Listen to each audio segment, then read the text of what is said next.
warahmatullahi wabarakatuh. Waalaikumsalam. Salam sejahtera untuk kita semua di 3 benua ini. Yang hadir hari ini ada di Eropa, Prof. Beni, Ibu Desi, dan Pak Dr. Joni. Kemudian ada teman dari Wuhan. Wah. Ada dari Wuhan, ada dari, kebetulan di peserta 300 dokter ini ada yang sedang ongoing di Wuhan, Prof. Beni. Oke. Kemudian ada Pak AKBP Irfan Rosadi, ini Wadir Binmas Polda Metro Jaya. Kebetulan teman saya sekolah di SMA. Beliau ditempatkan tahun kemarin ditempatkan di Interpol. Jadi kemungkinan tahun depan akan menjadi atase. Beliau ingin sekali berpartisipasi dalam kegiatan ini. Selamat datang, Kang Asep saya memanggilnya. Kemudian juga Bapak Ibu dari kabupaten kota yang ada di Indonesia, yang ada di Jawa Barat. Terima kasih sekali. Acara ini didukung oleh Badan Kepegawaian Daerah Provinsi Jawa Barat yang memiliki program 300 dokter diinisiasi sejak tahun 2010 kalau tidak salah. Sudah ada 4 batch kalau tidak salah sampai tahun ini. Saya kebetulan dari batch kedua yang berangkat pertama kali ke Eropa, dan teman-teman ini tersebar saat ini, ada yang di Australia, ada yang di Inggris juga, ada yang di UK, ada yang di Belanda, kemudian di China. Sisanya saya kurang tahu nih, mungkin dari BKD ada yang bisa menambahkan. Supaya mempersingkat waktu, perkenalan sedikit saja. Prof. Beni, saya pikir profilnya teman-teman sudah saya infokan di grup. Expertise beliau teman-teman juga sudah membaca semua. Tidak, kalau saya jelaskan ini habis kalau kita menjelaskan profil beliau, saking panjangnya. Wah, ini pas azan Isa.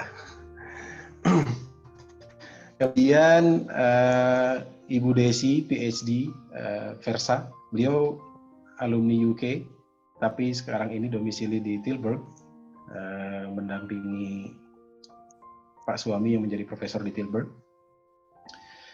Beliau saat ini menjadi representasi dari Unimatrix Internasional untuk UK dan Belanda.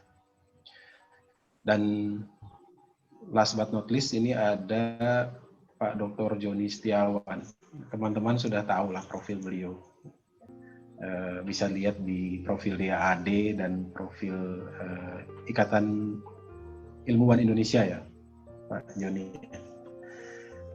Keahlian beliau di bidang astronomi. Nah, Unimatrix ini saya ajak sore hari ini, petang hari ini untuk bergabung dengan kita karena beliau salah satu yang bridging ke beberapa universitas di Eropa terkait dengan pengembangan sumber daya manusia antara Indonesia, Eropa, Belanda, Jerman, dan UK.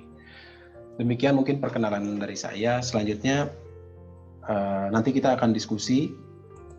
Session pertama adalah pemaparan dari Prof. Beni terkait dengan PhD by Publication di Coventry University. Beliau akan menjelaskan panjang lebar terkait dengan teknis bagaimana menempuh PhD by Publication sesuai dengan pertanyaan dari teman-teman di grup kemarin. Sudah saya infokan kepada beliau. Beliau juga sudah tahu beberapa orang yang sudah punya IELTS saat ini. Jadi beliau punya gambaran tentang kondisi rekan-rekan yang ada di 300 dokter. Setelah itu diskusi akan dilanjutkan oleh pemaparan dari Dr. Joni Setiawan tentang profil Unimatrix. Kenapa Unimatrix terlibat dalam program ini? Dan selanjutnya yang nanti akan in charge mengelola memanage kegiatan PhD by Publication antara Coventry dan Unimatrix, yaitu Ibu Desi. Mungkin langsung saja kita berikan kesempatan untuk Prof. Beni Cahyono. Prof, waktunya dipersilakan. Terima kasih Pak. Saya cuma mau tanya, apakah bukan Pak Joni yang pertama. Enggak ya? Enggak jadi ya? Oh iya, Pak Joni dulu ya. Pak Joni dulu. Oke, sorry. Pak Joni dulu. Silakan Pak Joni. Baiklah, selamat sore, selamat malam, selamat siang untuk belahan Eropa. Salam sejahtera bagi kita semua. Assalamualaikum warahmatullahi wabarakatuh. Waalaikumsalam. Yang terhormat Bapak Kabid Bangkir BKD Jabar yang mewakili Kepala BUD, Bapak Teten. Kemudian juga seluruh jajaran pengurus 300 dokter Jawa Barat, dan juga yang terhormat seluruh kandidat dokter dari Provinsi Jawa Barat, dan terutama kepada Bapak Roni Susman, Ibu Desi, dan Profesor Beni Cahyono, saya ucapkan selamat datang, dan saya ucapkan salam sejahtera bagi kita semua, supaya kita dalam keadaan sehat selalu. Saya ingin memberikan sedikit paparan singkat mengenai Unimatrix, tidak lama-lama karena untuk menyingkat waktu. Tetapi pertama-tama saya ingin berterima kasih atas kehadirannya dan minatnya yang luar biasa. Kami tidak menyangka bahwa banyak sekali program-program pendidikan yang dikelola oleh BKD yang merupakan satu terobosan baru, karena menurut saya sebagai orang yang berkecimpung dalam bidang pendidikan sangat penting untuk memiliki kualitas pendidikan yang baik. Oleh sebab itu, saya sangat bangga akan adanya program 300 dokter dari Jawa Barat ini, dan semoga tidak hanya dari Jawa Barat tetapi juga dari banyak tempat penjuru di seluruh Indonesia untuk meraih ilmu setinggi-tingginya, terutama dalam bidang ilmu pengetahuan, penelitian, dan juga kemajuan demi kemajuan Indonesia. Karena ini penting mengingat Indonesia ini sudah berusia hampir 75 tahun. Ya, Republik Indonesia sebentar lagi memperingati ulang tahun yang ke-75. Namun Human Development Index Indonesia atau Indeks Pembangunan Manusia Indonesia itu masih berada pada posisi menengah, yang bahkan kalau tidak salah ya adalah baru 0,7 sekian, dan merupakan posisi antara 118 atau sampai 122. Jadi masih belum mampu untuk untuk bersaing dengan negara-negara termasuk dari negara ASEAN atau negara tetangga kita. Dan ini saya sangat prihatin, dan saya ingin sekali bagaimana menjembatani kami dari Unimatrix ya, yang sebenarnya adalah perusahaan berbadan hukum di Jerman dan juga di Indonesia, bagaimana kami bisa membantu masyarakat Indonesia untuk mencapai pendidikan yang lebih tinggi agar Human Development Index Indonesia itu akan terangkat. Namun sebelumnya karena kami memang basisnya di Jerman, saya terus terang Unimatrix adalah perusahaan berbadan hukum Jerman, tetapi kalau berangkat ke Jerman itu susahnya setengah mati, ya nggak Pak Ron? Betul sekali Pak Joni. Apalagi bahasanya, menguasai bahasanya itu sulit sekali, ya. Jadi kami berusaha untuk mencari jembatan baru dengan menuju ke tetangga sebelah, yaitu United Kingdom, Inggris. Karena saya yakin untuk menguasai bahasa Inggris mungkin lebih mudah daripada bahasa Jerman. Tapi sebelum itu saya akan presentasi sedikit dulu siapa sih sebenarnya Unimatrix ini. Saya coba untuk mempresentasikan. Apakah di sini terlihat slide saya?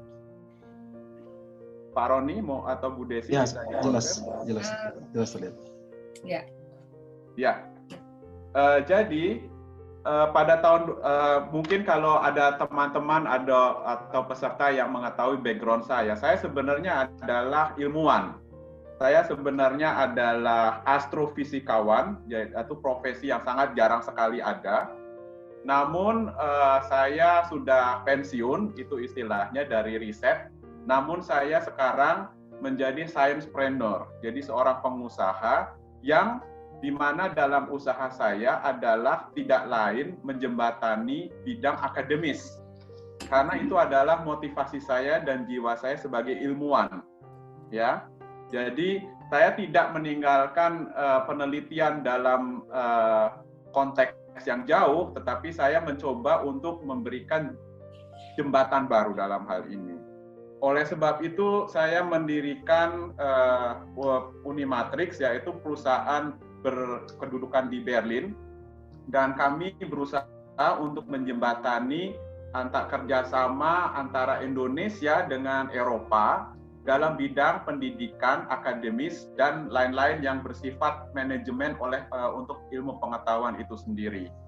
Selama ini kami sudah bergerak selama 4 tahun dan kami dibantu oleh PT Unimatrix Indonesia yang juga ada badan hukumnya di Indonesia secara resmi, dan kami memiliki berbagai divisi mulai dari entah dari properti bahkan perbankan. Kami adalah agen resmi dari Bank BNI, dan juga kami memiliki sebuah klinik, juga puskesmas, dan kami juga merupakan satu penerbit, dan terakhir kami membuat terobosan bagaimana para peserta dari Indonesia itu yang sulit untuk ke Jerman itu bisa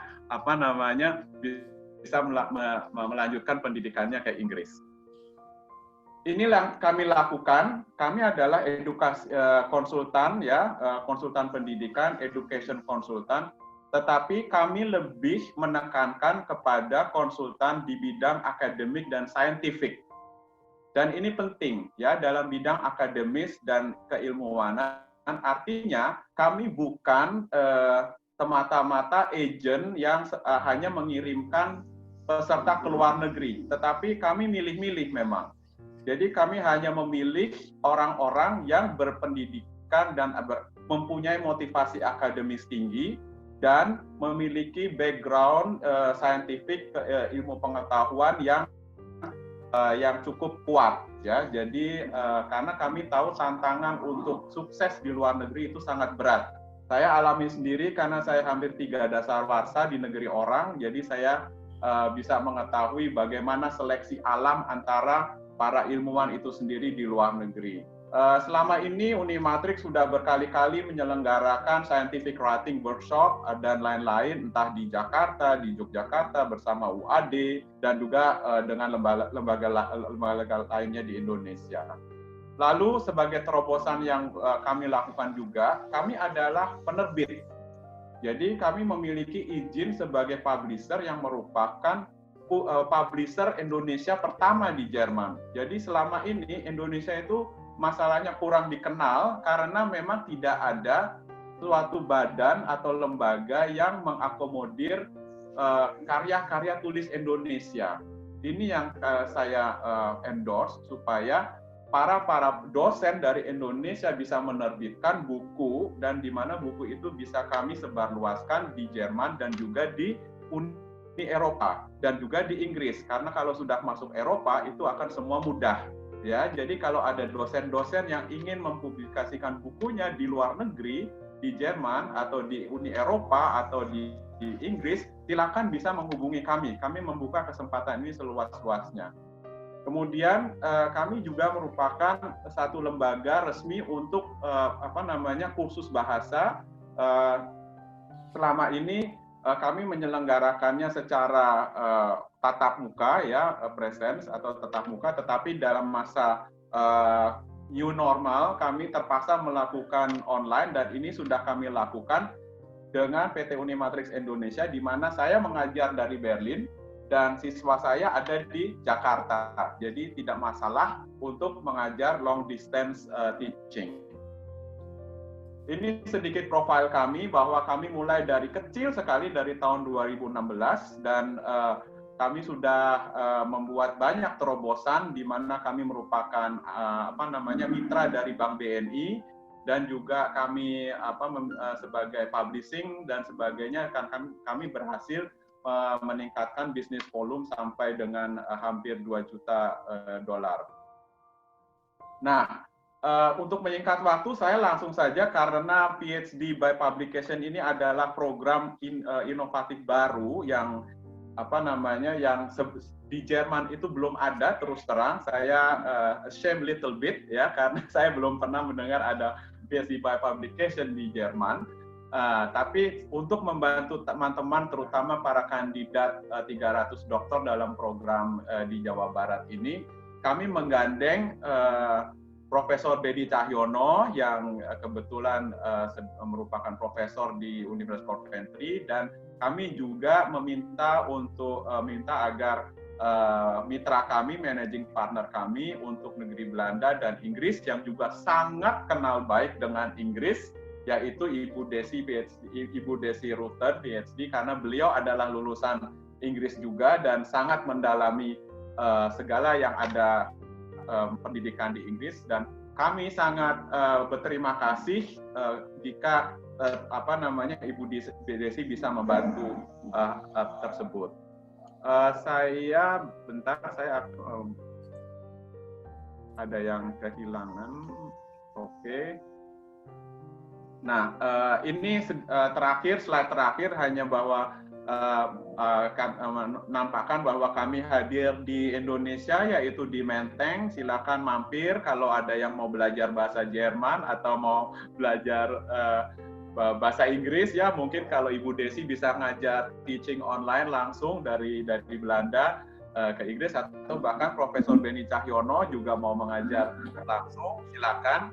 Dan tentu saja kalau ada teman-teman atau peserta yang bosan dan pengen jalan-jalan ke Berlin, silakan saja berkunjung ke kantor kami, ada 3 di Berlin, dan kami siap untuk menyambut dan memberikan layanan terbaik, baik dalam bidang pendidikan maupun dalam bidang lain-lain yang terkait dengan peningkatan Human Development Index. Baiklah, itu saja dari saya. Saya kembalikan kembali ke moderator, Bapak Roni Susman. Terima kasih. Assalamualaikum warahmatullahi wabarakatuh. Waalaikumsalam. Waalaikumsalam. Terima kasih Pak Dr. Joni Setiawan. Jadi teman-teman sedikit punya gambaran. Kalau kemarin ada pertanyaan kenapa kok ada Unimatrix di kegiatan ini. Jadi saya sejak awal saya sampaikan bahwa program ini saya inisiasi karena saya melihat jejaring diaspora di Uni Eropa itu kuat sekali begitu. Setiap negara punya kelebihan dan peluang itu bisa kita manfaatkan. Salah satunya adalah ini. Alhamdulillah saya bisa bertemu dengan Pak Joni juga Ibu Desi yang akhirnya juga bisa berkenalan dengan Prof Beni di Coventry. Selanjutnya mungkin materi bisa disampaikan oleh Prof Beni terkait dengan pertanyaan-pertanyaan dari teman-teman dari 300 dokter, Prof. Baik. Waktu dipersilakan. Oke, saya izin untuk sharing presentasinya, Pak ya. Siap, silakan. Oke.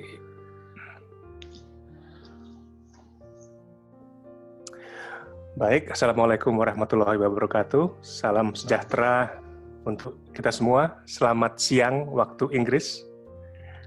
Sangat senang sekali saya bisa diundang di acara ini, Pak Roni. Terima kasih. Sama-sama, Prof.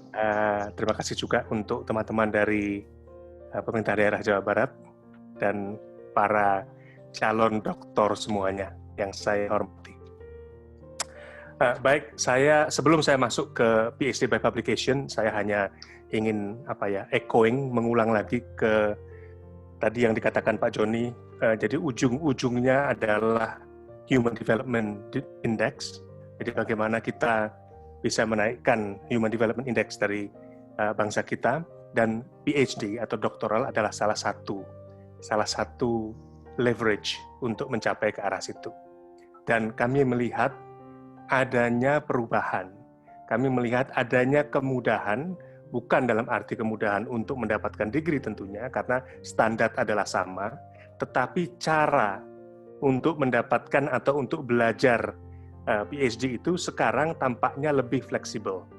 Nah, ini yang ingin sesuai dengan angan-angan kami diaspora di luar negeri ini, kami itu sebagai mata dan telinga dari teman-teman di Indonesia. Jadi begitu kami lihat, begitu kami dengar sesuatu yang baru, sesuatu yang inovatif, maka kami ingin segera sampaikan, karena ini memang program yang sangat menurut kami sangat membantu untuk bisa meningkatkan jumlah doktor di Indonesia, dan yang ujungnya juga akan meningkatkan Human Development Index. Pertama kali saya bertemu dengan Pak Joni dan Bu Desi, tentunya kami sesama diaspora tergabung di dalam organisasi yang namanya Ikatan Ilmuwan Indonesia Internasional. Bu Desi dan Pak Joni adalah mantan ketua umum, ini presidennya I4 dalam 2 periode yang berbeda. Saya kebetulan saat ini hanya menjabat sebagai Deputy Managing Director untuk UK saja. Jadi dari sinilah kami bisa berkenalan, dan mungkin dari sinilah kami juga bisa mempunyai visi yang sama. Bagaimana kita bisa saling membantu. Baik, untuk mempersingkat waktu saya mulai saja PhD by Publication. Saya akan mulai dengan pertanyaan yang singkat. What does a PhD mean to you? Apa yang kira-kira menurut Bapak Ibu arti PhD? Dan dalam konteks classroom atau konteks seminar, saya biasanya nanya satu-satu kepada peserta. Tapi mungkin sekarang nggak praktikal kalau nanyanya satu persatu. Cuman beberapa poin yang sering saya dapati waktu saya menanyakan masalah ini adalah PhD itu artinya mendapatkan sesuatu yang tertinggi. Jadi pendidikan tertinggi itu PhD, sudah doktor itu nggak ada lagi yang lebih tinggi lagi. Profesor bukan pendidikan, profesor hanya profesi saja. Tapi pendidikan yang tertinggi adalah PhD atau doktor. Nah, jadi sudah nggak ada lagi yang lebih tinggi lagi. Yang kedua, ada juga orang yang menganggap bahwa PhD itu adalah jalan untuk menuju mendapatkan hadiah Nobel. Itu juga sering diutarakan. Ada juga yang mengatakan bahwa PhD itu sesuatu untuk menyelesaikan masalah dunia. Jadi kalau saya pulang dari PhD, maka saya akan ahli di bidang misalnya tata kota, misalnya di bidang sampah, di bidang kesehatan. Itu saya ahlinya yang menguasai seluruh bidang itu. Namun sebenarnya di balik semuanya itu, kalau buat saya yang di akademia, artis PhD itu adalah izin, surat izin, semacam ini Bapak Ibu. Jadi kalau Bapak Ibu sudah lulus PhD, maka Bapak Ibu mempunyai izin untuk melakukan penelitian sendiri. Sama seperti Pak Einstein ini, dia sudah dapat SIM C, dia bisa melanjutkan penelitiannya dulu.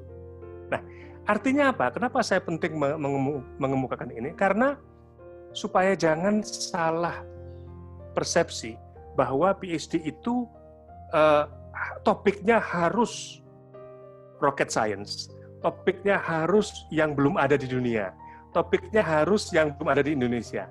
Ya.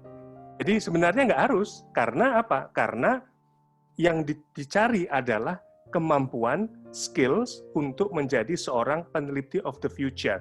Nah, penelitinya itu penelitiannya nanti akan diaplikasikan di kantor, di pemerintahan, dalam bentuk kebijakan, atau di universitas, atau di research center, itu urusan yang kedua.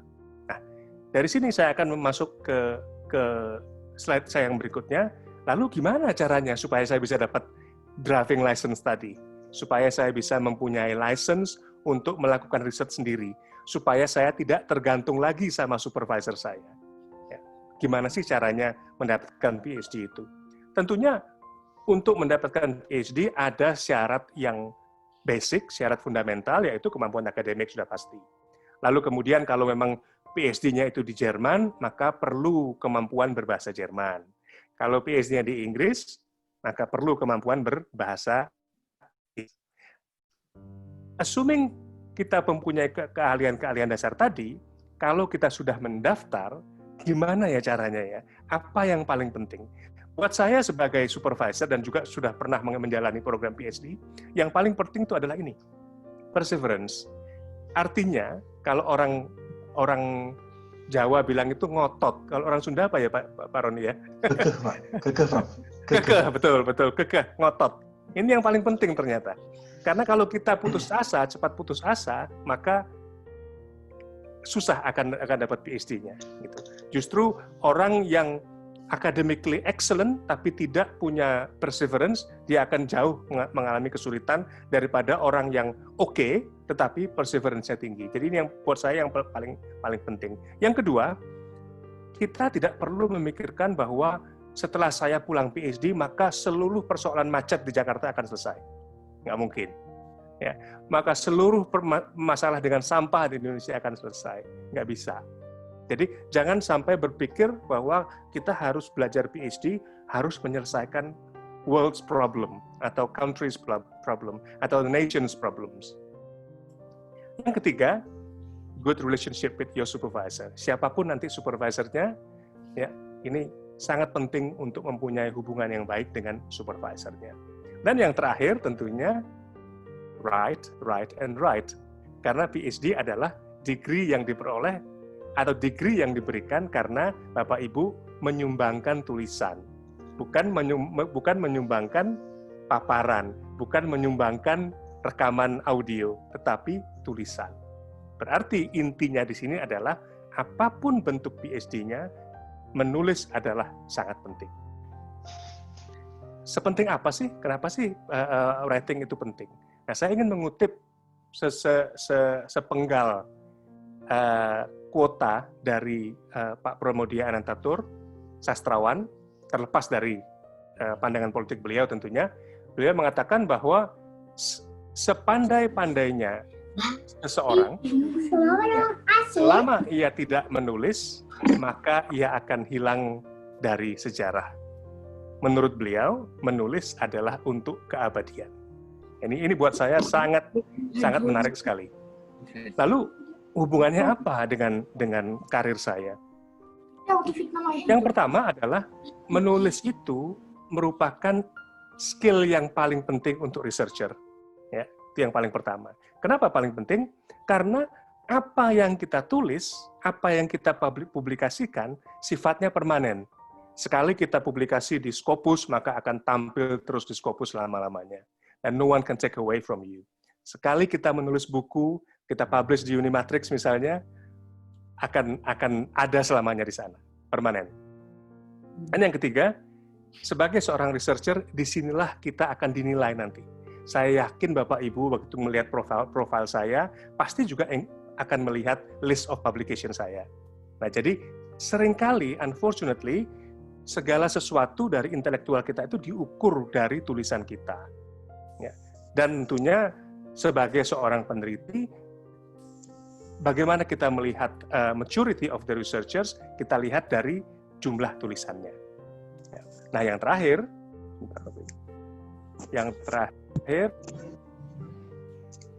itu untuk academics terutama, maka paper atau jurnal paper itu merupakan suatu mata uang untuk mendapatkan promosi. Nah, jadi di satu sisi saya mempunyai masalah PhD, di satu sisi yang lain saya mempunyai masalah publikasi. Gimana kalau kita gabung aja? Nah, penggabungan inilah yang akan saya paparkan Bapak Ibu yang namanya PhD by publication. Kenapa ini menarik? Karena kita bisa mendapatkan PhD dan mendapatkan publikasi di saat yang bersamaan. Seringkali konteks yang normal, kita ngambil PhD, kita menyelesaikan PhD-nya, kita lulus, baru kemudian kita bisa publikasi dari tesis kita. Nah, sekarang enggak. Dengan adanya skema yang baru ini, kita bisa melakukan PhD dan publikasi at the same time.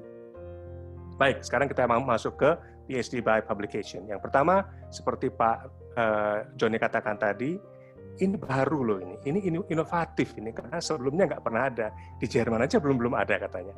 Nah, kenapa inovatif? Itu tadi, karena biasanya PhD itu dituntut untuk menulis yang tebal-tebal, dituntut untuk menulis sampai 200 halaman misalnya, atau 40.000 sampai 60.000 kata.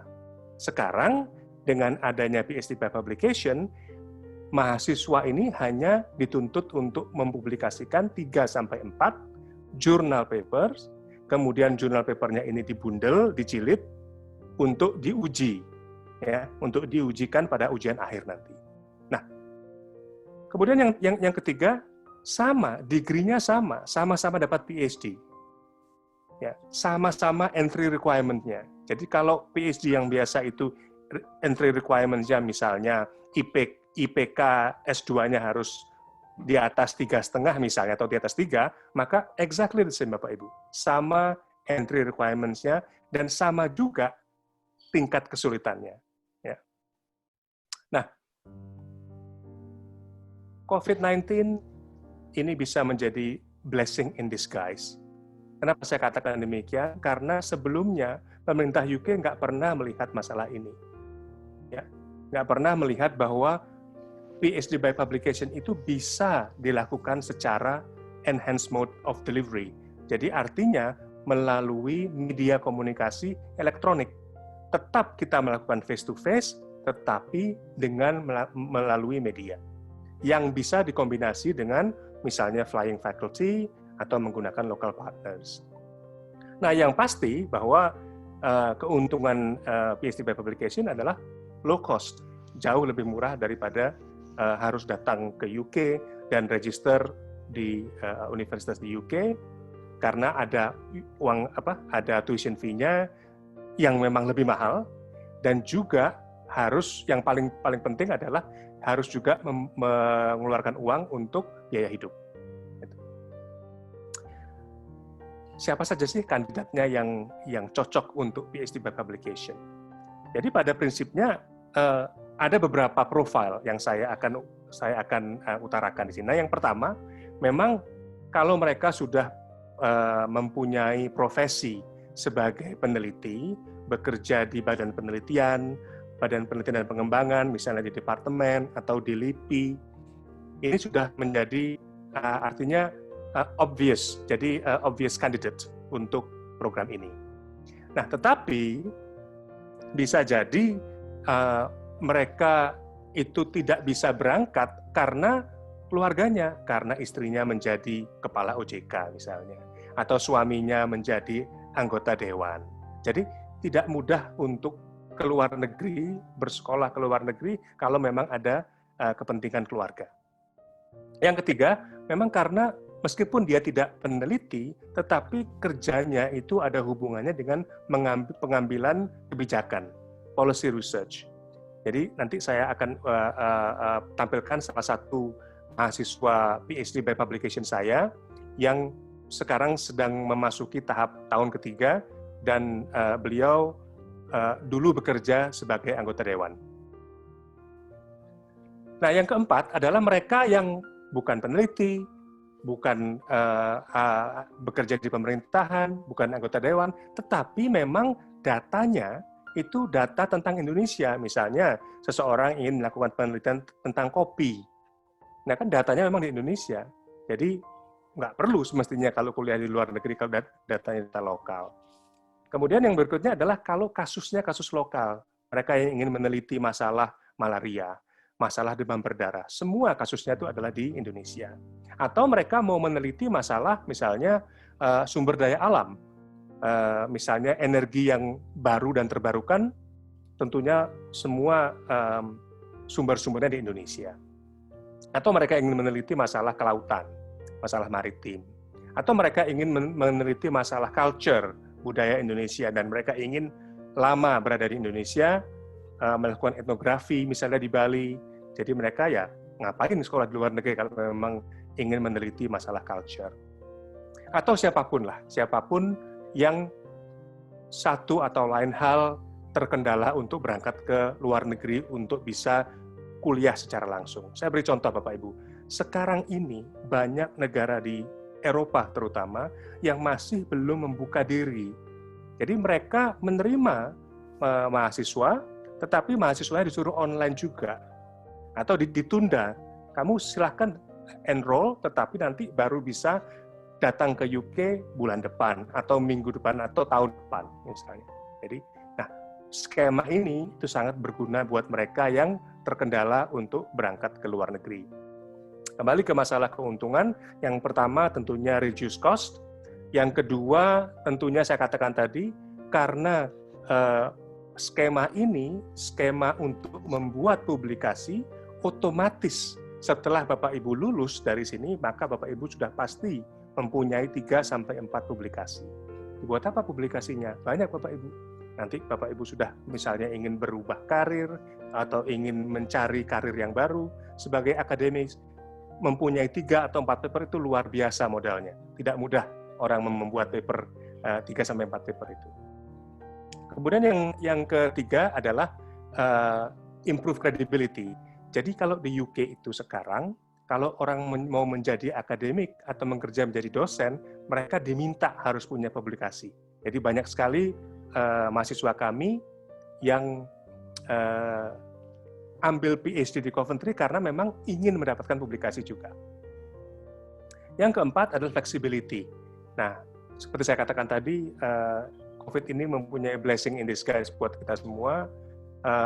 Pemerintah UK merilekskan ketentuan untuk kunjungan ke UK. Jadi mereka sangat fleksibel, tidak diharuskan ke UK, tetapi dianjurkan. Ya, mungkin hanya dianjurkan, tapi yang pasti hanya pada saat ujian akhir harus datang ke UK. Selebihnya bisa dilakukan secara remote di Indonesia. Dan yang paling menguntungkan adalah kandidat masih bisa committed to their family, ya, nggak usah meninggalkan family-nya, atau juga committed kepada pekerjaannya. Nah, saya katakan tadi, beberapa orang seakan-akan meragukan kualitas PhD by publication semata-mata karena tidak berada di Inggris. Jadi ukurannya PhD bagus itu kalau berada di Inggris, saya kira salah. Ya, ukurannya PhD bagus atau tidak itu karena hasil. Dan hasil itu bisa didapatkan kalau memang inputnya juga bagus. Jadi persyaratan yang utama yang kami cari adalah memang kemampuan bahasa Inggrisnya bagus. Supaya apa? Supaya nanti kalau papernya bagus, orang-orang juga percaya. Gitu Bapak Ibu. Jadi kalau Bapak Ibu bahasa Inggrisnya sudah bagus, maka otomatis papernya akan juga kelihatan bagus. Academic conditions, seperti tadi saya katakan tadi IPK, dan output yang diminta selama kita kuliah di Inggris 3-4 paper yang akan dikompil menjadi final thesis. Lalu kita juga akan melakukan meeting secara regular, ya 2 minggu sekali atau sebulan sekali itu harus ada meetingnya, meskipun tidak secara fisik, tetapi tetap face to face. Kadang ada yang orang mengatakan bahwa, oh kalau program yang jarak jauh ini itu nggak bagus karena kita sudah belajar sendiri. Ya karena model begitu itu mereka hanya memberi file di Google Drive yang studentnya tinggal download dan suruh baca sendiri. Di sini enggak, tetap saja ada regular meeting, tetapi medianya melalui media Zoom atau media Teams dan lain-lain. Kemudian student juga diberi kesempatan untuk mengikuti konferensi, kolokium, dan sebagainya. Saya katakan Viva Voce harus di UK. Contoh, Bapak Ibu, jadi ini case yang pertama, ya. Case yang pertama, seorang dosen dari Tanjung Pura, beliau mendapatkan beasiswa dari Dikti tahun 2013. Tapi beliau mengatakan kepada saya, Pak Benny, saya nggak mau, saya ingin cepat selesai. Saya ingin selesai dalam 3 tahun. Jadi strategi saya adalah saya akan bekerja sekuat tenaga untuk menyelesaikan dalam 3 tahun. Memang betul, beliau selesai dalam 3 tahun. Tetapi tidak sempat menulis. Akhirnya baru bisa menulis bagian dari tesisnya di tahun 2019. Jadi 3 tahun kemudian baru bisa publish. Yang kedua, ini mahasiswa yang sekarang juga di Coventry, dia mengerjakan mode full time, tetapi saya tambahkan tugasnya untuk juga bisa menulis paper. Jadi paper ini tidak menjadi persyaratan, tetapi it's nice to have karena beliau juga dosen di Indonesia. Nah, kasus yang paling terakhir ini yang paling menarik buat saya, karena kasus yang terakhir ini adalah the true case of PhD by publication. Pak Satya Yuda ini dulu anggota Dewan Komisi 7, dan beliau start PhD by publication dengan saya tahun 2016, dan sekarang beliau sudah mempublikasikan 3 paper, targetnya adalah 5 paper. Jadi beliau baru akan selesai 2022. Karena beliau memang jangka panjang ininya targetnya. Nah, kalau Bapak Ibu perhatikan, topik yang beliau pilih adalah Indonesian Renewable Energy Sources. Yang saya katakan tadi, research mengenai policy atau research mengenai kebijakan yang ada di Indonesia. Nah, ini salah satu topik yang sangat mungkin untuk dipilih oleh Bapak Ibu, terutama kalau Bapak Ibu bekerja di pemerintahan. Lalu, kalau ada yang bertanya, kalau jauh dari universitasnya gimana ya nanti kalau gagal? Ya, kami juga takut, sama-sama takut Bapak Ibu. Jadi yang takut bukan peserta, tapi juga kami takut karena kalau sampai ada yang gagal, maka universitasnya juga mendapatkan teguran dari diktinya di Inggris. Nah, untuk itu kami menyiapkan safety net. Kami menyiapkan sistem supaya untuk memitigasi kegagalan. Nah, yang pertama adalah tentunya kami harus merekrut kandidat yang high caliber. Gitu. Nah, yang kedua, kami ciptakan yang namanya structured program. Nanti Bapak Ibu saya tunjukkan structured programnya bagaimana. Lalu yang ketiga, kami menganjurkan supaya Bapak Ibu mengikuti yang namanya mentoring scheme yang akan membantu Bapak Ibu, karena ini kan jauh Bapak Ibu. Jadi harus ada yang menemani atau ada yang mementor. Yang keempat, itu kami harus pastikan bahwa supervisor itu harus mempunyai cukup waktu untuk berbicara atau berdiskusi dengan studennya. Ya, dan saya katakan tadi ini akan dilakukan secara elektronik. Lalu yang berikutnya adalah kami bagi deliverables yang tadinya besar, jadi tesis yang tadinya tebalnya 200 halaman, kami bagi menjadi paper, ya, jadi 3-4 paper. Gitu. Nah, untuk setiap milestone ini, maka ada progress review-nya untuk memastikan bahwa mahasiswa bisa progress ke tahap berikutnya. Nah, ini yang saya katakan sebagai structured program. Kalau Bapak Ibu perhatikan, kami programnya 3 tahun. Tahun pertama, tahun kedua, dan tahun ketiga. Untuk setiap tahun, kami punya namanya milestones. Nah, untuk Bapak Ibu, saya nggak ingin menunjukkan apa detailnya ini, karena kecil sekali. Mungkin slide ini ada setelah ini ada lagi, cuman kalau Bapak Ibu lihat, untuk setiap milestone itu ada fase-fasenya. Jadi tahun pertama Bapak Ibu harus mengerjakan ini, tahun kedua ini yang dikerjakan, tahun yang ketiga ini yang dikerjakan. Nah, kalau Bapak Ibu sudah mengerjakan ini, maka output-nya dituliskan dalam paper. Mengerjakan ini output-nya dalam paper, mengerjakan ini output-nya dalam paper. Jadi kami sudah punya patok fase-fase sehingga tidak lari, tidak keluar dari jalurnya. Ini sangat penting, terutama untuk mahasiswa yang jauh dari universitas. Jadi fase kami minta mahasiswa untuk membuat tujuannya apa, risetnya, ya apa yang mau dikerjakan, metodenya bagaimana, sampelnya bagaimana, apakah kualitatif, apakah kuantitatif, lalu hasilnya bagaimana, itu harus direncanakan di depan. Lalu kami juga mengajak mahasiswa untuk membuat yang namanya planning. Bapak Ibu bisa lihat dari bulan pertama sampai bulan ke-12, itu nanti akan kelihatan setelah 2 bulan, Bapak Ibu harus mengerjakan apa. Setelah 3 bulan, Bapak Ibu harus mengumpulkan apa. Kapan waktu ujiannya, dan seterusnya. Semuanya ada di dokumen ini. Selain itu, kita juga mempunyai proses. Nah, proses yang mungkin Bapak Ibu sudah cukup paham. Jadi di sini ada supervision teams, itu biasanya terdiri dari minimum 2 supervisor. Nah, kalau 3 juga boleh, tapi minimum 2 supervisor yang ada di Coventry, kemudian Bapak Ibu di Indonesia misalnya. Lalu kami juga ada yang namanya Doctoral College. Nah, Doctoral College ini yang membuat undang-undang, yang membuat semua peraturan supaya conduct atau supaya proses PhD supervision ini bisa berlangsung dengan lancar. Nah, salah satu cara untuk memastikan supervisornya lancar, maka ada yang namanya kontrak dokumen, Bapak Ibu. Jadi antara supervisor dan mahasiswa, kita punya kontrak dokumen yang mencatat apa yang mau dikerjakan, kapan harus selesai dikerjakan, lalu outputnya apa.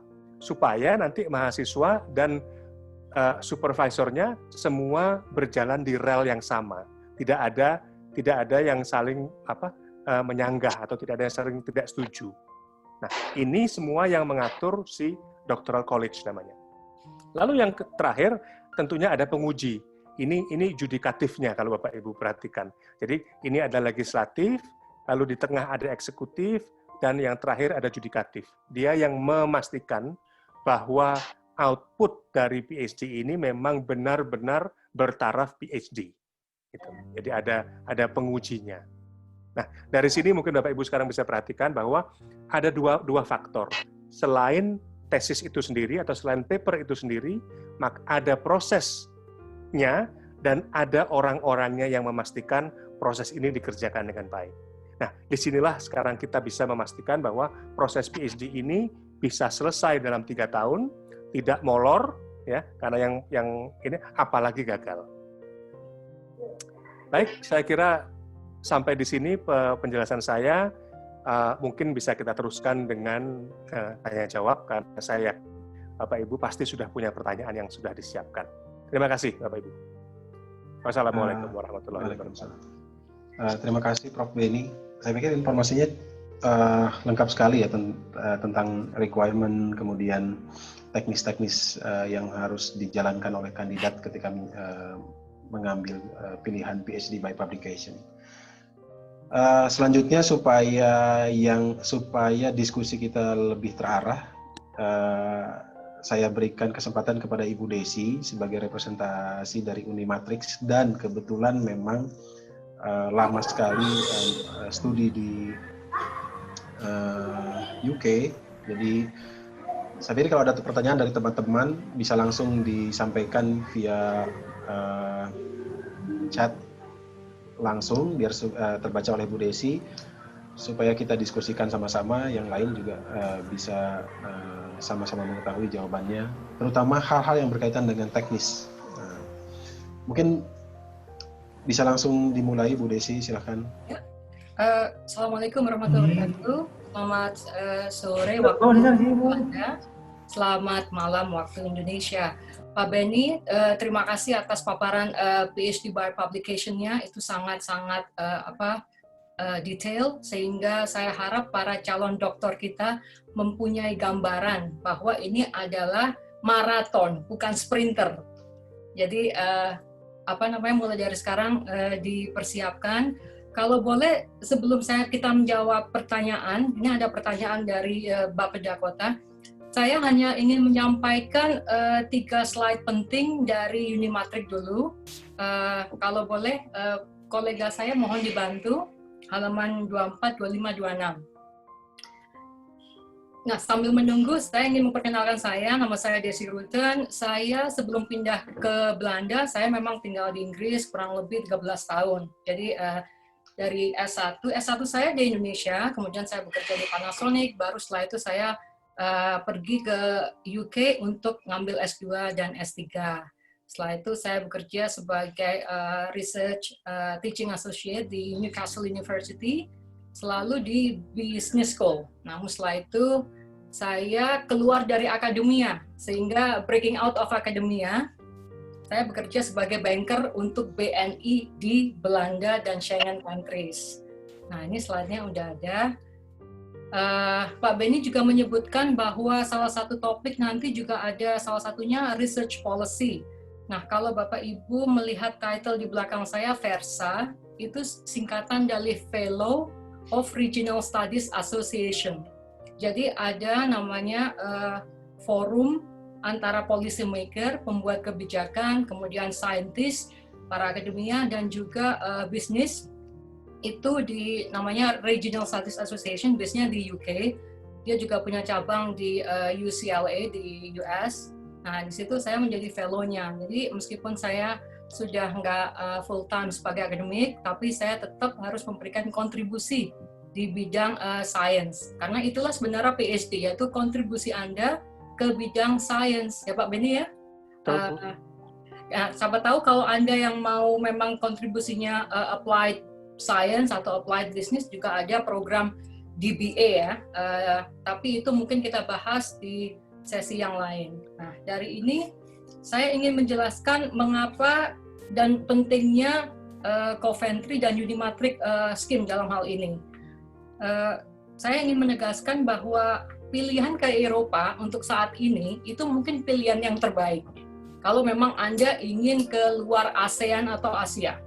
Kalau Anda melihat geopolitik di Amerika sekarang, itu banyak uncertainty, banyak kebingungan dengan adanya politik dari Trump, ya, karena Anda tahu sendiri semua kuliah online. Jadi mereka Trump ingin agar mereka kalau bisa keluar dari US. Tapi gimana dengan tuition fee kita kan udah kita bayar. So itu saya juga kontak beberapa network kita di sana, itu juga uncertainty ya. Jadi lebih baik saya promosikan Eropa itu lebih terbuka. Dan kalau misalnya Anda ke Eropa, jalan-jalannya itu at least ke lebih dari 28 negara gitu. Kalau ke Amerika paling cuma ke 50 state nation. Tok itu masih Amerika gitu. Nah, jadi dari Unimatric kita ingin memperkenalkan, kalau boleh saya menyebutnya namanya Golden Triangle, jadi antara Jerman, Inggris, dan Belanda. Tapi dalam hal ini saya akan fokus ke Inggris. Nah, Pak Benny setelah memberikan paparan, program PhD itu panjang sekali gitu ya. Tetapi kalau Anda diberikan bimbingan dan monitor yang bagus, itu akan sangat-sangat membantu proses pelajaran Anda. Saya sendiri merasakan waktu itu tahun 2000-an itu orang Indonesia yang ke Inggris jarang sekali gitu. Pada waktu itu di Newcastle di business school-nya hanya saya. Kalau di seluruh universitiesnya mungkin hanya sekarang 10 orang. Sekarang udah banyak. Nah, karena itu di Unimatric kita memberikan suatu terobosan menggandeng Coventry dalam hal ini langsung ke Pak Benny. Kita memberikan paket bimbingan bagi Anda yang memang masih memerlukan bimbingan. Dan ini kami sarankan, kalau memang Anda tertarik, itu lebih baik kita organisasikan melalui kita. Kenapa? Kalau enggak, Anda nanti terjun bebas gitu. Di Coventry, masuk ke aplikasinya, masuk ke International Office. Nah, dari situ kan nggak ada yang, istilahnya nggak ada yang membantu. Anda terjun bebas. Nah, tapi kalau misalnya melalui kita, saya sendiri sudah merasakan gimana jatuh bangun di Inggris gitu. Dan saya tahu gimana proses aplikasi sampai dengan penerimaan mahasiswa sampai dengan lulusnya. Bahkan kalau mungkin Anda nanti ada kesempatan untuk mencari kerja di Inggris. Untuk tambahan, jadi bagi Anda yang memang lulusan Inggris, itu zaman saya dulu itu masih boleh 1 tahun istilahnya post-study work. Namanya sekarang diganti menjadi graduate scheme. Kalau sekarang sejak nanti tanggal 2021 Agustus itu untuk lulusan master dikasih 2 tahun kerja, sehingga mereka berkesempatan untuk mencari opportunity, kesempatan untuk membuat jejaring sebagai highly skilled migrant bisa kerja di Inggris. Kalau yang PhD itu 3 tahun. Nah, waktu itu saya menjadi resident permit, syarat yang paling tinggi itu untuk mendapatkan istilahnya point-based scheme untuk imigrasi, itu dari PhD. Ya Pak Benny ya, itu dapat langsung 20 poin. Nah, poin itu pemerintah Inggris itu mengopi dari pemerintah Australia, sehingga untuk mengurangi imigrasi yang low skill gitu. Jadi intinya Anda kalau misalnya UK graduates, Anda punya kesempatan juga untuk bekerja di Inggris. Gitu. Tapi itu tergantung dari funding Anda, gitu ya. Maksudnya kalau memang Anda terikat kontrak dengan salah satu funding di Indonesia, ya berarti harus kembali gitu. Nah, dalam hal ini Unimatric kita memberikan program itu kalau boleh saya bilang itu the whole life science journey. Mulai dari Anda, saya itu ingin sekolah di Inggris, ini kemampuan saya, IELTS saya sekian. Kemudian riset saya segini, saya tidak tahu membuat riset proposal. Itulah program bimbingan kita. Anda bisa melihat sendiri kursus bahasa Inggris. Nah, itu kita bisa melakukan secara online, persiapan untuk IELTS-nya gitu ya. Kemudian juga proposal penelitian sebelum semua aplikasi dokumen Anda itu masuk ke kantor Coventry dalam hal ini. Nah, kemudian Anda juga bisa melihat, saya public speaking-nya belum bagus, saya belum bisa membuat presentasi yang bagus, kemudian saya mungkin sudah ada paper, tapi perlu di proofreading, kita memberikan pelayanan seperti itu. Dalam hal ini, pelayanan itu akan kita bagi menjadi mungkin slide selanjutnya, Pak Ron atau Pak Joni. Itu halaman 25, kita ada 3 paket, yaitu paket regular, semi-intensif, sama intensif. Nah, ini kalau biaya pendaftaran, administrasi universitas itu sudah istilahnya fix ya dari pihak Coventry. Kemudian kalau Anda menggunakan kita, maaf saya ingin mengulang, kita bukan agent. Sehingga saya selalu bilang kita itu scientific partners. Kalaupun kita agent, nggak ada bedanya dengan agent-agent yang ada di Indonesia. Dan mereka itu belum tentu tahu secara detailnya proses akademik, mulai A to Z-nya. Sedangkan kita memang para profesional yang sudah berkecimpung di bidang sains. Dan sehingga kita mengutamakan kualitas. Bukan hanya mengutamakan kuantitas, tapi yang saya cari itu a la carte, bukan all you can eat. Saya selalu bilang itu ke kolega kita. Nah, di sini ada administrasi dari Unimatrix, mulai dari review dokumen, proposal, dan lain-lain ya. Itu kita tuliskan dalam bentuk sterling, itu 400 dengan biaya konversi yang berlaku. Kemudian Anda bisa memilih, kita ada biaya pendampingan. Nah, di Eropa itu kita melakukan per jam. Nah, saya rasa ini sudah sangat murah kalau misalnya Anda melihat, 25 pound sterling. Ya, Anda bisa melihat jam terbang kita itu untuk sampai seperti ini tuh lebih dari 50.000 jam gitu ya. Sehingga jam kerja kita itu udah memberikan suatu kualitas. Daripada Anda lari ke memang, buat apa ke Unimatrix Bank, saya ke agen lain. Tapi agen itu belum tentu PhD, belum tentu tahu scientific cycle atau siklusnya. Jadi, you know what I mean? You get what you paid in that sense. Anda bisa memilih semi-intensif, kayaknya kalau 4 jam kurang, saya mau yang lebih, silakan Anda milih di situ. Dan kita memberikan pendampingan itu dalam artian, terutama dari saya sendiri mental ya, persiapan mental dan persiapan skill. Kalau mentalnya terutama wanita gitu, saya seorang wanita waktu itu ke Inggris, ibu saya juga khawatir, waduh kamu wanita, gimana nanti di sana gitu. Nah, gimana prosesnya, aman nggak? Misalnya yang Muslim, gimana? Sampai waktu itu agent dari International Office dari Newcastle, waktu itu beliau Muslim. Saya bilang, kamu bisa jamin nggak amannya di Inggris gitu? Dia sampai marah. What do you think? I'm also Muslim, Jessie. Oh, I'm sorry, I didn't know that. I just want to find out how is the real life as a Muslim in the UK. Is it safe? Of course. No, dari situ saya convinced gitu. Oke. Karena kalau enggak, bapak saya nggak mengizinkan gitu. Apalagi waktu itu setelah adanya 9/11 ya, sehingga yang namanya rasisme, sentimen terhadap agama juga tinggi. Nah, kita memberikan pendampingannya itu Anda bisa nanti bisa intensif, tergantung apa, pembandingan secara saintifik atau pendampingan secara penguatan mental atau logistik, atau gimana, local context di UK itu seperti apa gitu. Nah, Anda nggak usah ke Pak Benny kan nanti jadi sesungguhnya itu kita yang handle gitu. Jadi Anda menghadap Pak Benny itu nanti udah siap secara scientific skill, kemudian secara mental Anda sudah siap gitu. Meskipun Anda nantinya tinggal di Indonesia dalam proses pengerjaan PhD publication, tapi mentalitas Anda harus switch, bukan lokal kontak Jawa Barat lagi, tapi Anda udah benar-benar cosmopolitan UK. Karena kalau enggak sulit. Nanti kan semuanya online. Iya, tapi kalau mentalnya nggak di-switch, itu juga sulit nantinya. Nah, kemudian kalau yang ini hanya, ini biaya operasional, ini juga penting. Nanti Pak Benny mungkin akan bilang, dalam sekian 4 tahun atau 3 tahun ini, Anda bisa ke UK. Dalam program sebagai academic visitor, Anda bisa, you can feel the real life of a PhD candidate in the UK, gitu. Sehingga mendapatkan workshop dari local supervisor di sana, bisa langsung bertatap muka, bisa tahu how it feels gitu ya, di UK-nya seperti apa gitu. Nah, itu nanti ada, kita juga menyediakan service itu. Nah, dari situ saya rasa ini penting, mengapa Anda membutuhkan partner yang bisa Anda percaya, trustworthy and reliable. itu yang tidak Anda dapatkan dari non-Unimatrix dalam hal ini, gitu.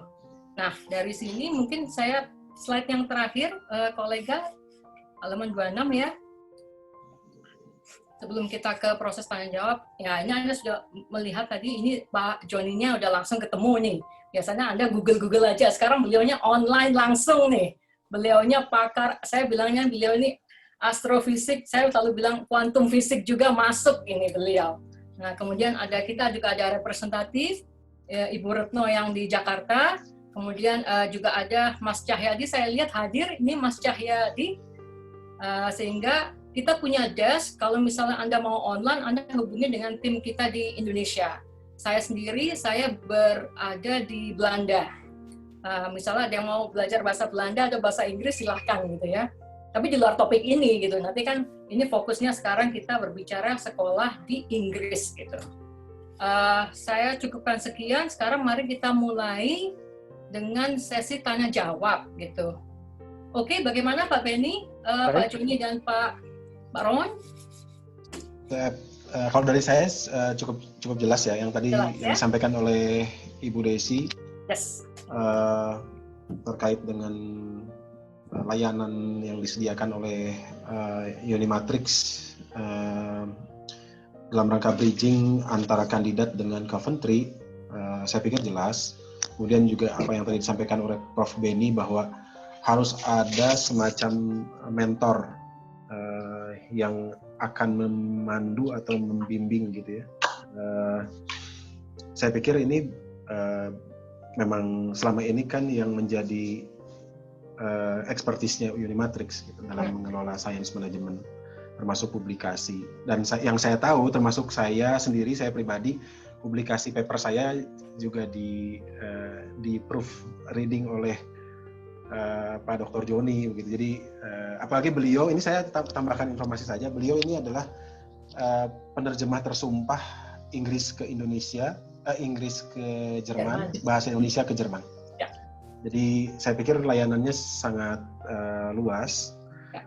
Apalagi kalau melihat background akademis Ibu Desi, Pak Joni dan tim di Unimatrix baik di Jakarta maupun di Jerman, saya pikir teman-teman tidak ada keraguan lah, terutama saya pribadi. Saya rencananya juga insya Allah disertasi saya akan dibukukan dan ingin dipublikasikan dalam bahasa Inggris di Unimatrix. Mudah-mudahan Pak Joni memberikan diskon. Alumni diskon. Alumni. Siap. Jadi saya pikir teman-teman sudah bisa bertanya. Beberapa sudah ada yang masuk di ruang chat kita. Mungkin Pak D, supaya tidak panjang sesi diskusinya, Pak Ibu Desi bisa sambil baca pertanyaannya dan mungkin bisa sambil jawab. Kemudian Pak, ada pertanyaan terhadap Prof. Benny, silakan langsung dijawab. Ya. Atau ada pertanyaan untuk Pak Joni, juga silakan langsung dijawab. Ya. Nah, kalau dari pertanyaan pertama, ini saya rasa kasus yang bagus ya, Indonesia dan negara asing lainnya. Sebelum saya kasihkan ke Pak Benny dulu, dari saya itu sah-sah aja. PhD saya sendiri masalahnya perbandingan antara Indonesia dengan ASEAN dan Jepang gitu ya, masalah otomotif PhD saya, sehingga nggak masalah gitu loh, apapun pasti akan diterima asalkan ada pakem-pakem akademiknya bisa dipertanggungjawabkan.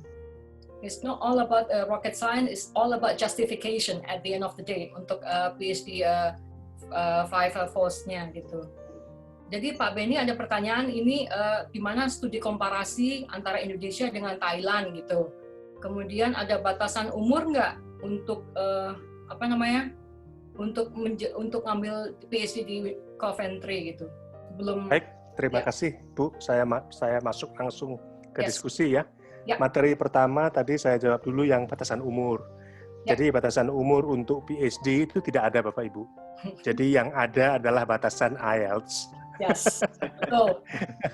Itu aja, kami nggak ada batasan umur. Kemudian yang berikutnya adalah kasus studi banding. Tentunya tadi saya mengerti kenapa pertanyaan ini bisa muncul, karena tadi saya mengatakan kalau datanya Indonesia, datanya lokal, ya mestinya dikerjakan di Indonesia aja, nggak perlu keluar kan. Tetapi tentunya kalau Bapak Ibu ingin menambahkan dengan studi banding, benchmarking, dan sebagainya, sangat bisa.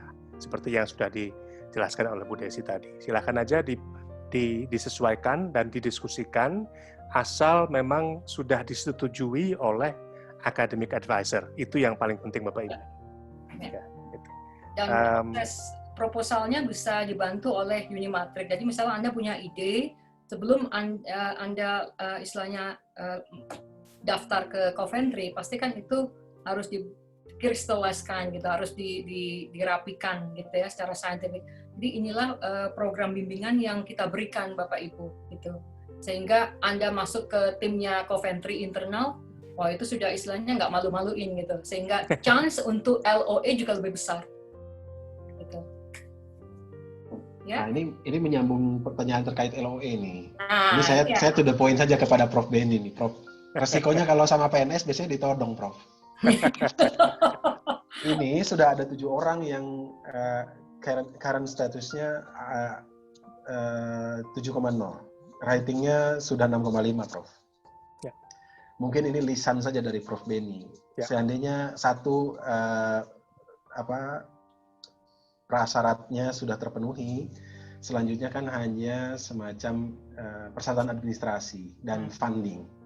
Kira-kira mungkin tadi belum Prof. Benny jelaskan nih, kira-kira chance-nya untuk mendapat LOE seperti apa? Karena LOE bagi kami itu menjadi semacam munisi untuk mencari funding, Prof. Ya. Okay. Baik dari LPDP maupun dari ADB. ADB Prof. Benny sudah tahu lah ya arti ADB. Ya. Atau bisa jadi mungkin nanti Pak Gubernur boleh jadi Pak Gubernur. Ini bukan statement saya on behalf of BKD, Pak. Ini saya dari pribadi saja. Boleh jadi mungkin wah ini ternyata dari Coventry, karena setahu saya Pak Gubernur itu concern sekali untuk membangun network dengan UK ya. UK. Nah, silakan Prof, bisa dijawab. Baik. Pertanyaannya LOE. Jadi menurut pengalaman saya Bapak Ibu, yang paling sulit, itu yang paling atas itu adalah IELTS. Itu menurut saya. Jadi kalau Bapak Ibu sudah lolos IELTS-nya, itu boleh dibilang 70%, 80% sudah di tangan. Tinggal sekarang proposal. Itu aja. Nah, proposal ini harus disetujui oleh supervisornya. Itu. Jadi kuncinya LOE cuma 2, persyaratan bahasa Inggris dan lampu hijau dari supervisor. Itu Pak, kalau boleh saya langsung jawab to the point ya. Nah, untuk memastikan rodanya ini berputar, mungkin saya bisa serahkan ke Bu Desi untuk menjawabnya nanti. Cuman buat saya, yang ada IELTS-nya oke, kemudian proposalnya oke, supervisornya sudah oke, 100% LOE di tangan. Yes. Nah, sekarang pertanyaannya ke Bu Desi nih dari saya. Mewakili teman-teman. Biar nanti Bu Desi jawab sekaligus. Kalau sudah ada LOE, sudah ada IELTS, teman-teman kan mungkin agak kebingungan nih, nggak pede gitu, nggak confident. Apakah riset proposal saya readable atau layak untuk dikirim kepada calon supervisor? Bagaimana nih peran Unimatrix, Bu Desi, di sini dalam hal ini? Jadi saya sangat menganjurkan karena kita melihat waktu pendaftaran di Inggris itu kurang lebih Agustus, kemudian kalau bisa sebelum September, kemudian juga ada kurang lebih itu Januari Februari ya Pak Benny ya, kurang lebih betul. Untuk intake kedua. Nah, kalau memang Anda memang sangat-sangat interest, Anda sudah pegang kunci IELTS 7 itu ya, itu segera mendaftar ke Unimatrix. Nanti Pak Ron akan memberikan alamat emailnya yang mana. Anda memang menjadi klien kita. Nah, dari situ kita mulai proses pembimbingan, mulai dari riset proposal. Ini Anda mohon jangan menganggap enteng. Karena, just a proposal, ya. Tapi dari hal ini Anda bisa dinilai kualitas Anda untuk 4 tahun ke depan. Jadi ini merupakan kunci kedua setelah IELTS. IELTS itu teorinya ya. Jadi Anda kan mendapatkan exam dari Cambridge, kemudian dilihat istilahnya nggak ada yang relevan ke scientificnya pertanyaannya. Nah, how to put your knowledge from IELTS into practice, that is the research proposal. Nah, dari situ kita bimbing mulai dari idenya apa. Kalau Anda melihat research proposal itu strukturnya seperti apa sih? Nah, yang pertama pastinya title, judul. Ini yang selalu saya melihat orang-orang Indonesia tuh bombastis judulnya. tapi keseluruhan nantinya itu keterkaitan dengan judul itu kecil.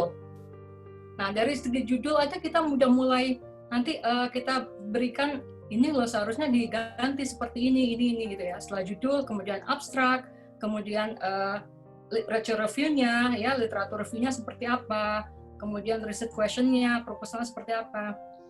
Yang paling penting menurut saya itu data, metodologi.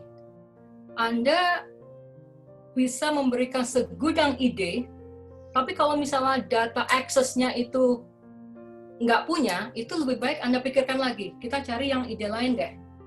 Karena kalau misalnya idenya bagus, tapi at the end of the day you cannot get the data. So what's the point then? It's just blue sky research, gitu.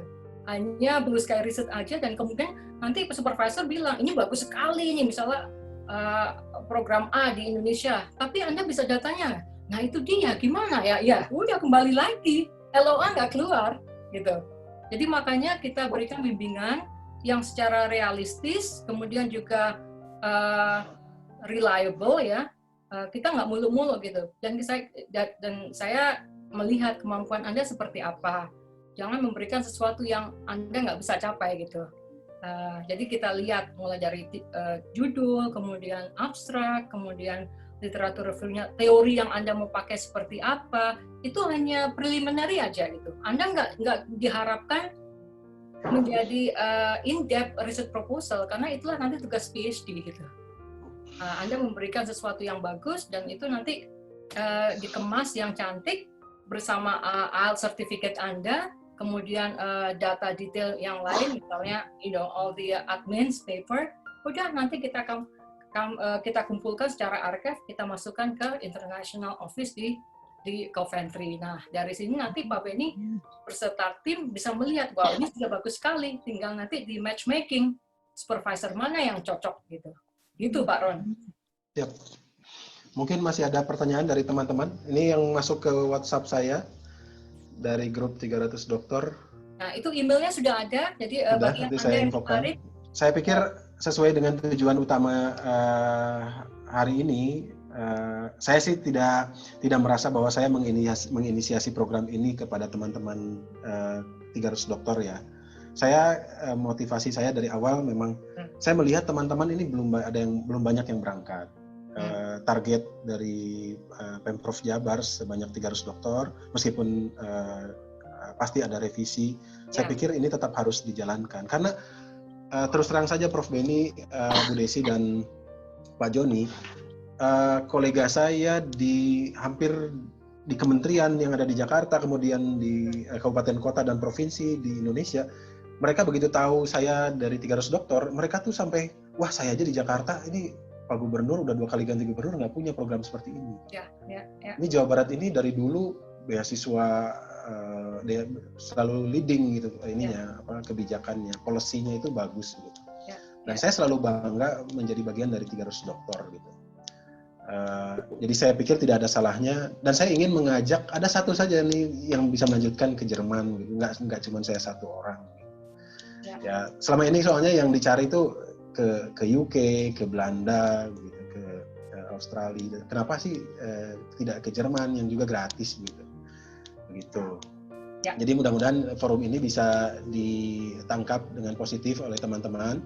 Sudah ada sekitar 32 orang nih yang hadir. Mudah-mudahan bisa membawa semacam pencerahan gitu ya, Bu Desi. Ya. Kalau masih ada pertanyaan silakan. Bisa ada dari Pak Hasbi. Oh, Pak Hasbi. Oke, Pak Hasbi silakan Pak Hasbi. Ya, silakan Bu Desi. Pak Hasbi silakan. Di unmute itu dulu mute ya. Oh ya, sebentar Pak Hasbi. Pak Hasbi, ya. Iya, Hasbi. Oke. Sebentar. Oke. Silakan. Bisa?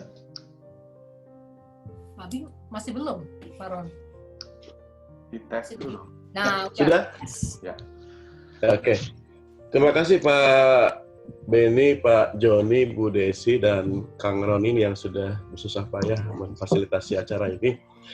Menurut saya perlu mungkin di bridging nih Kang Ron dengan teman-teman di BKD. Jujur begitu saya mendapatkan info dari Kang Roni di WA Group, saya ini last minute nih Bu Desi, umur saya hampir 50 tahun, tapi antusiasme saya untuk S3 masih tinggi begitu. Akhirnya saking desperate-nya saya udahlah ngambil dalam negeri saja begitu. Cuman mungkin yang perlu diatensi adalah bahwa kami ini kan PNS terbatas kemampuan finansialnya pertama. Yang kedua bahwa kemudian kondisi keuangan kita di 2021 berdasarkan aturan regulasi dari Kementerian Dalam Negeri akan ada efisiensi, Bu. Mungkin teman-teman yang dulunya punya tunjangan seabrek, besok lusa mungkin jadi kaum duafa semua nih, gara-gara kebijakan pusat begitu. Jadi perlu memang bridging-nya dengan BKD ini adalah maksudnya kemungkinan-kemungkinan opsi-opsi atau solusi untuk proses-proses pembiayaan dalam konteks asistensi yang dilakukan oleh Unimatrix begitu. Saya juga melihat bahwa ini sempat juga dibahas di grup terkait skemanya nih Pak Ron. Kalau kita tugas belajar, artinya kita harus melepas jabatan kita yang sekarang, gitu kan? Asumsinya makin hancurlah kita dari sisi ekonomi, dari sisi finansial kan, tunjangan kagak ada, gitu kan? Nah di sisi lain ketika dia izin belajar, artinya semua biaya kan harus kita yang menanggung.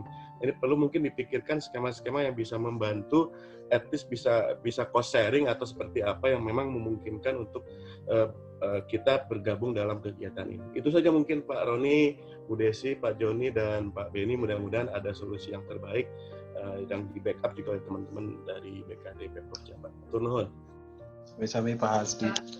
Mungkin saya bisa masuk ke Pak Joni, karena ini menyangkut masalah financial. Mungkin kita bisa berikan, kalau misalnya kita mendapatkan kuota dari BKD Jawa Barat, misalnya berapa yang memang mau register untuk biaya untuk pendampingan, mungkin ada skim diskon atau itu kita serahkan ke Pak Joni gitu.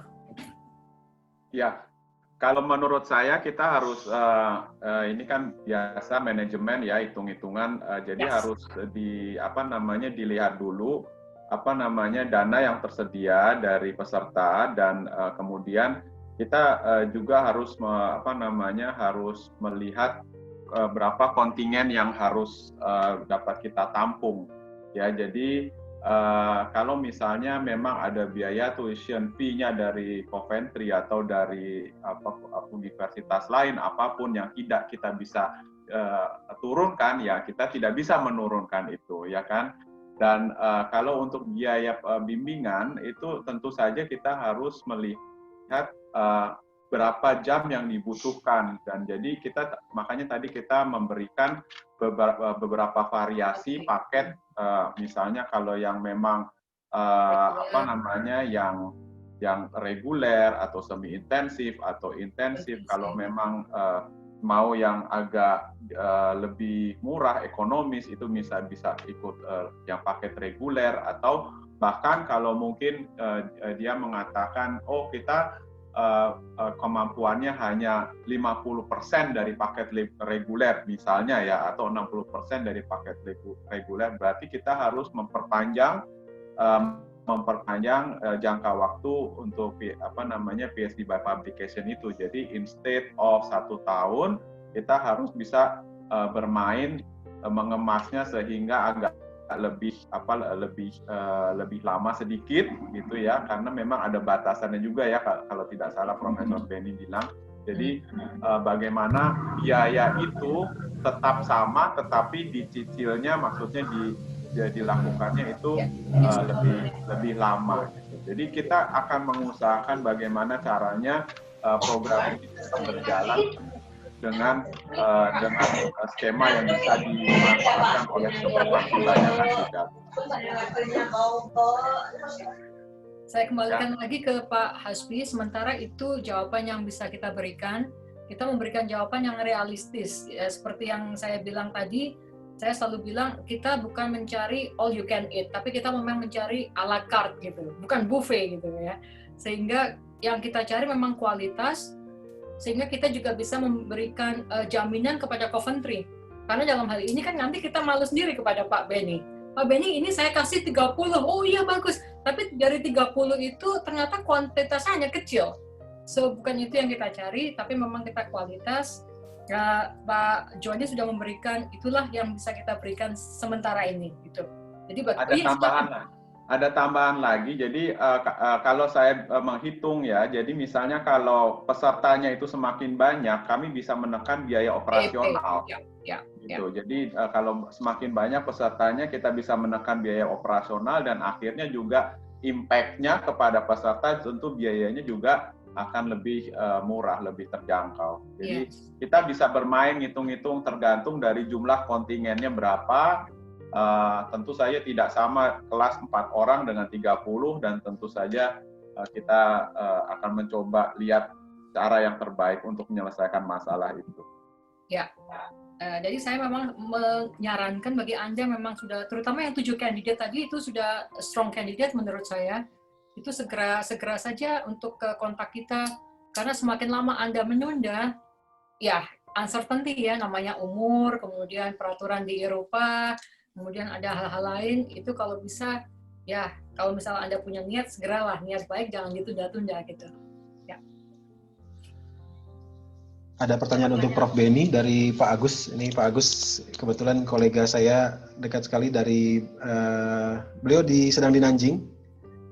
Dan sudah pernah mampir ke Berlin nih, Prof. Silakan dijawab, Prof, pertanyaannya. Yang mana, Pak ya? Nggak ada, Pak. Mungkin bisa saya baca. Silakan, Pak. Terkait tentang PhD by publication, jika sudah publish 3-4 paper, apakah PhD tesisnya cukup hanya membukukan publikasinya, jadi kumulatif, kalau di sistem Jerman, atau rewrite lagi yang sudah dipublish dalam satu tesis? Silakan, Prof. Baik, secara teknis hanya kontennya itu sudah ada di situ.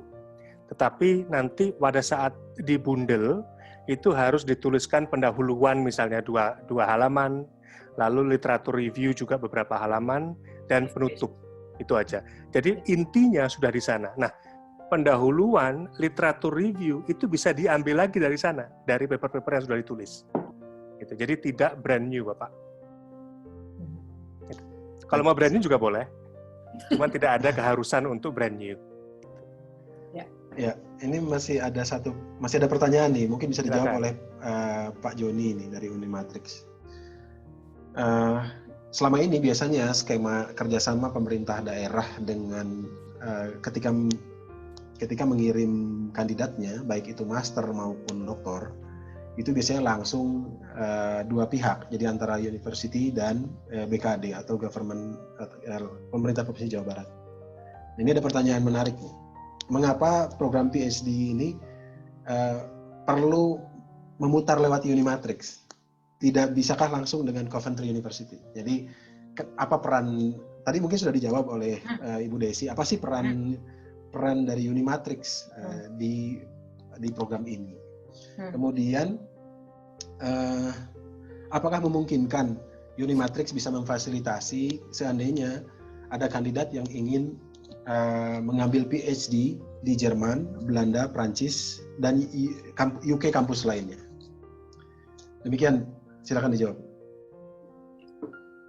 Pak Joni atau saya, terserah. Silakan Ibu Desi. Kalau yang tadi bisa mungkin langsung saya jawab yang tadi pertanyaan yang apakah bisa menjembatani PhD di Jerman. Yang jelas itu bisa saya jawab sangat bisa. Jadi silakan mengirimkan, karena untuk menjawab itu kami juga perlu data yang lengkap. Jadi kita harus tahu bidang-bidangnya itu apa. Itu yang paling penting. Kita harus tahu bidang-bidangnya apa, kurikulum vitae-nya apa, kemampuannya apa, dan itu kami akan mencarikan. Biasanya kalau saya sudah mencarikan banyak kepada untuk yang calon mahasiswa atau yang untuk Ausbildung atau pendidikan vokasi, itu saya selalu todong dengan CV-nya dulu, ya. CV-nya dulu tolong dikirim bidangnya apa dan minatnya apa, dan kemudian kami akan carikan universitas yang cocok, dan itu sudah sering kami lakukan dan juga bahkan bisa berkomunikasi langsung dengan PT Unimatrix Indonesia. Jadi tidak perlu konsultasi ke Berlin atau tapi kalau mau datang ke Berlin juga bisa tentu saja. Dan selebihnya kalau untuk yang pertanyaan yang ditujukan ke universitas lain di Inggris atau di Belanda, saya kira ini adalah pertanyaan untuk Ibu Desi. Silakan Ibu Desi menjawab. Ya, mengapa harus via Unimatrix? Saya tadi sudah bilang, istilahnya kita itu scientific partner ya, kita bukan agent gitu. Saya kurang suka dengan kalimat agent. Kalau kita menggunakan Unimatrix, Anda itu lebih tertib, lebih terjamin, dan komunikasinya juga lebih baik gitu. Karena saya tahu sendiri international office, summertime itu busy time-nya untuk mereka. Mereka menerima aplikasi itu dari seluruh dunia gitu ya. Sehingga kadang itu Anda yang menunggu itu deg-degan gitu. Aduh, kok saya belum di-reply ya.